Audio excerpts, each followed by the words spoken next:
listening to the Bearded Theologians podcast, hosted by Zach Bechtold and Matt Franks. We hope you enjoyed today's podcast and check us out online at beardedtheologians.com.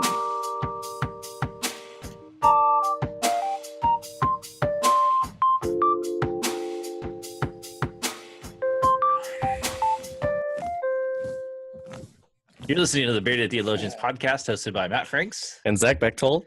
This week on the Bearded Theologians, Zach and I were talking about what we were going to talk about on the show. The idea of discernment came up, and so Zach, as we're kind of in that season right now when we talk about call and discernment. We have all of our charge conference stuff when we have people that will come that have a call to ministry, and we ask them to discern that, or there are other things in life that causes us to discern. When you think of discernment, what kind of comes to mind? Well, for me, just personally, my discernment into ministry was always for youth ministry. And if you listen to the show way back, we've talked about our calling and things like that and where they came from. And mine started with youth ministry, and never thought it would be pastoral ministry. And so when I look at discernment, when I talk to folks who are considering ministry or interested in ministry or feel called to ministry, my question is always, do you think that this is it? That what you're called to right now is what you'll be called to forever. Not in the sense of a broad term of ministry, but specific ministries, youth ministry, pastoral ministry, missionaries, those types of things. Because I do believe that changes just through my own experience. And so when I look at discernment, it's how do we discern, how do we hear this particular calling in our life and see the signs and the callings into new ministry opportunities, whether it be from youth to pastoral or something into missions or wherever it is, wherever God's calling you. How do we discern that? And for me, it was through a lot of prayer and a lot of conversations with a variety of people who have been there. And so that helped me a lot, kind of testing that out in community. Not so much to affirm myself, but just to get an idea of what that call and what that transition might look like. So that was valuable for me in the discernment process and what I always try to lead people into when we have that conversation one-on-one or in a group or wherever that may be. So one of the things I find interesting about discernment, if you look at Merriam-Webster's website, which I just happen to have pulled up over here, it's a noun. It's seen as a noun, and then I like this statement: the quality of being able to grasp or comprehend what is obscure. And when I think of call to ministry, a lot of times when people are wrestling with their call, and I was the same way. We have an idea of a particular ministry, and it may be to echo out a job that we think we really want, or to echo out something that we really want to live into, whether it be a mission or whatever it is that we feel God leading us and calling us to do. But sometimes that discernment is you feel led this direction, but you may not get to do that exact job. Mm-hmm. But you'll have the ability and the opportunity to do that amongst a bigger calling or job, or however you want to look at that. And I think too, the second part of that is the act of perceiving or discerning is the second little sub definition of the word. And discernment is a process. It's something that, it begins with prayer. I mean, when you feel like, it's time for a change, or you feel like it's, you feel lost and you need to find your way. I really think it starts with prayer. And I think too, it's prayer for, personal prayer, but then corporate prayer with a couple of people and just saying, hey, I need to pray for this. And can we pray for it right now? And, you may not get the audible answer. I don't think I've ever gotten a real audible answer in those kind of prayer situations, but I've either felt like like what I call a yes or a no. Like, I feel like this is the direction, or no, we should, need to pull back on the reins a little bit. And discernment is, it starts with prayer. It starts with conversation. And people do it differently. I like to whiteboard discern. and I like to throw things up on a whiteboard and make connections and see where I really feel led, and I can't do that well unless I don't open up myself to the Spirit and allow the Holy Spirit to work on me and through me. And I think that's when we talk about discernment, the thing I struggle with is we kind of say, hey, just go think about it, Right. and then all we do is we're in our head and we're not feeling it out. We're not asking people that are in those positions that we may feel led to, doing some research. We just kind of jump into it, and sometimes that works, but then sometimes we find ourselves more frustrated and saying, well, that's not what I was called to do. And Right. maybe it was, but it wasn't in the way that you were thinking it was going to be. And I think that's where we have to let go and allow God to steer the ship and say, okay, God, you've called me to do this, and I'm going to go do this. And it may not look exactly like I want, but it may be exactly what I need to do in this time, in this place. Right. And having a great mentor, or somebody that you trust, that you can talk to, that has either been there or just has that life experience that can help you walk it out, and talk it out and get there. Cause like you're a whiteboard person, you're very visual. I like to have those people, to talk to, in kind of the same way, and just talk that out. And a turning point for me when I discerned the call to pastoral ministry, I always thought it was going to be in a bigger church because I'm young. I do young adult ministry. That's where my gifts and graces would be, in my mind, would be the most effective. And it was with a conversation with a buddy of mine, James, sitting at camp, and he was discerning the call and in the ministry and was doing youth ministry and stuff, but was feeling called to pastoral ministry. And I was like, well, James, where do you want to serve? And he's like, I want to serve the small church. I was like, James, that scares me. I was like, I don't know how effective I would be in the small church. And he was like, man, I just want to go love people. And small churches oftentimes don't have pastors that are willing and want to go out and love them. And I thought, man, that's awesome. I want to be that way. That's, he really sparked that in me of my call to ministry. And so I began to sit down and think about it and discern that out, and got placed in a couple of bigger churches, and it wasn't what I wanted it to be or thought it would be in the lines of ministry. And now I find myself in a bunch of small churches out in the middle of northwestern Montana and love it for that reason of, here's where God's calling me. I wanted big church, lots of resources, lots of young people, is what I wanted ministry to look like. But, this is where God's calling me to be, and it's a much happier place.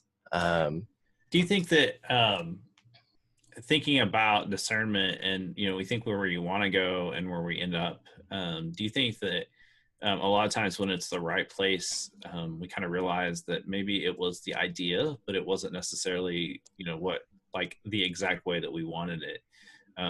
That's something that you kind of kept bringing up, was that whole idea of, this is what I wanted to do, and now I find myself in this place, and this is right. And maybe one leads into the other. And I think that's why with discernment, you can't discern in 5 minutes. No.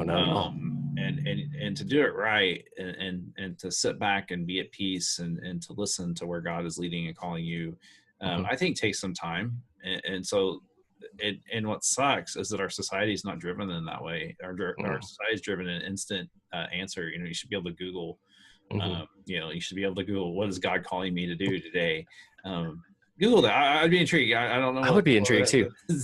I wish we had the talent to make like short videos, because that would be a great one. But I think that when we discern, we have to spend some time and really dig in and figure out and be open to where God may be leading us, and realize that this door may be the door I need to go through, and it may not be exactly what I wanted to do, but it's really not about me. It's about where God is leading me and where God needs me. And you'll never know where that may find you. You're up in Montana, and right. I never, I get tickled pink when I go on Facebook and I look at, the throwback day, where it's like, remember this day thing. And I look and see all the times that I've interacted in Tahlequah in the last like 3 years of, right. just only living 20 minutes down the road, and now I'm now the pastor of this, Right. of this community, and it's just kind of one of those things where it's like, wow, I never thought I'd be here, and that's when I think that's when you're really living into where God is calling you, is that you never would have thought it, but Right. it's exactly where you needed to be. Right. No, that's exactly right. Michael and I had the conversation all the time, just driving around, whether it's to the grocery store, 40 minutes away, or we're out just on an adventure driving around, of, gosh, we live here. We're not on vacation. We're not going home. This is home. And that's an amazing thing. Well, just in the sense of, we, as we're driving around and just kind of taking in the country, whether it's for errands, going to the grocery store, or we're out hiking, or, just seeing the countryside, we see the mountains with snow on them. We see the plains. It's beautiful country. And we constantly have to remind ourselves that this is where we live. We're not here on vacation. We're not here for any other reason than this is our home now, and the peace that brings is huge. We haven't felt that in a long time, with our moves around and things like that we look around and go, and we live here. Awesome. And through that discerning process of getting here, there's a huge bit of peace that comes with that. Yeah, and I think that's true. I think when we're living into where God is calling us, and we're living into, I call it those Moses things, that even though it doesn't, it's awkward and it feels wrong, it's the right place to be. We that's when we kind of find that inner peace. And sometimes it may not be like peace in a sense of everything's okay, everything feels all right. Right. And realize that, like, a call of ministry doesn't mean it's going to be easy. Serving a church doesn't mean that, everything's going to be hunky dory and you're going to feel all right and feel good about yourself and like, yay. It doesn't. It's not sunshines and rainbows. Right. It doesn't mean you're going to go without struggles. But knowing that this is where God is calling you, it can also mean, like, give you a sense of peace, and saying that, in the midst of this trial, where I feel God calling me, that I know that I'm not alone, that God is with me, and in the end, it will be all right. Yeah. There's also over 15 million hits on what God wants me to do today.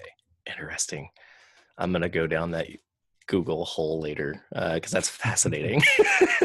I really do. I wish we could, somebody, if you're a listener and you can make animated shorts, partner with us on this. That'd be a lot of fun. So Zach, I spent the last weekend at Church for All People in Columbus, Ohio. And, I would recommend that if people are looking for a conference to go to or a church to study, what they're doing is amazing. They're doing some amazing work there, and would encourage people to maybe learn something from them, because they have a lot to teach all of us, and that their context and a lot of it had to deal with, I think the biggest thing, and this kind of goes back to what we've been talking to, is that their discernment process of understanding that this is going to lead to something else, and then that's going to lead to something else. And I think that that's true with discernment, is that we have to realize that even though we're trying to discern a specific thing, it's going to lead to something else, which is going to lead to something else. And to be faithful to God, and to, sometimes it may mean pulling away from something that you love, yeah, to go do something that you have to do. And I think that that's, it's kind of a word of caution that I want to reach out to people when we're talking about discernment, and because sometimes I think we discern, and, like, it's kind of like a yes or no. And like when, and I've seen this with people going into ministry, like, oh, it's so great you said yes. And we kind of sugarcoat it, and we don't kind of say, hey, now that you've said yes, realize that this journey is difficult. This is hard. But I think it's the same thing too with anything that God may be calling us to do. That, I mean, and it's not just to ministry. I mean, I want to put that out there. Right. I've seen teachers, make difficult life decisions based off on that this is where they feel like God calling them to do, and it pulled them out of their nice, comfortable school, and then they find themselves in the inner city school because that's where they feel God leading them. And amazing work can happen. And I think that that's the discernment process. And I've said this again, I'll say it again. It is something that you have to spend some time on. You can't fast track it.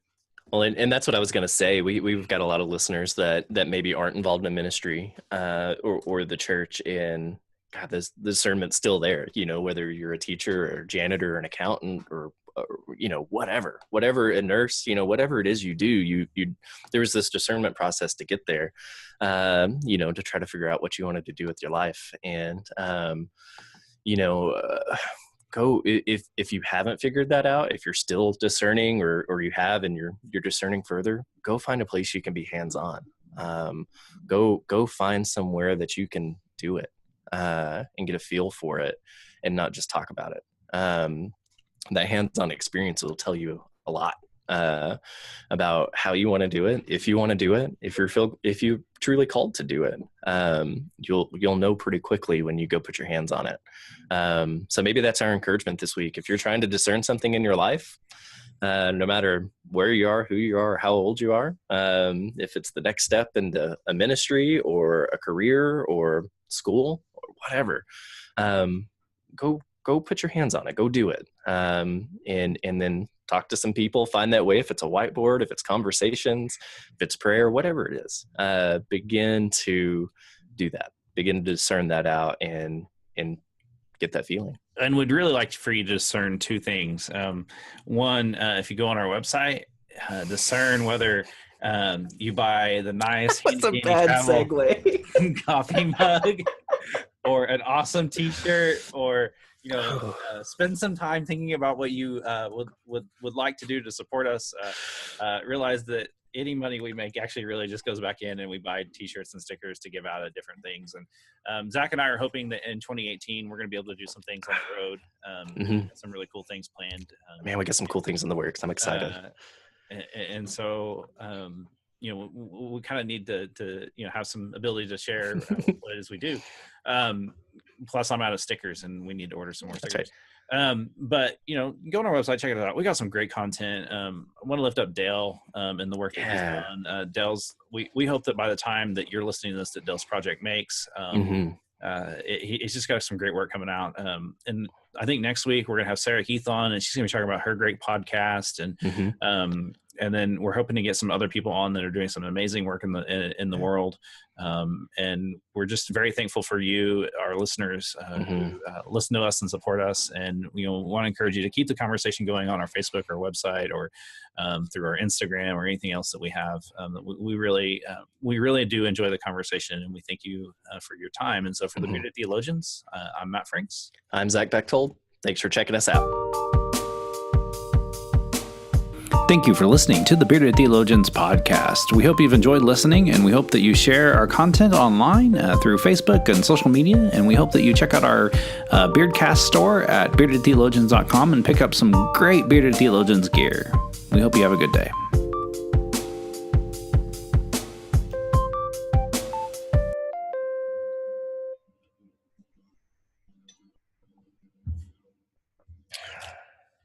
So while Matt's unsetting the alarm, I'm going to say a bunch of stuff so that he has to edit all of this out and really watch it so that he makes sure I didn't say.